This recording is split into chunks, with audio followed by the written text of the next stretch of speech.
जो बच्चे ख्वाब में डरते हैं या रोते हैं या शरारत करते हैं वैसे, तो उनके लिए ये तावीज़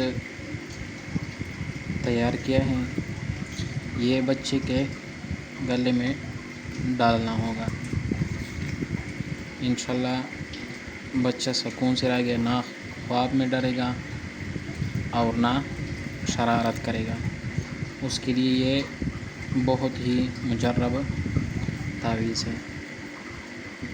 जो भी ये तावीज़ करना चाहते हैं उसको इजाज़त लेनी पड़ेगी।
यहाँ पर बच्चे का नाम और इसके वालदा का नाम ये लिखना होगा।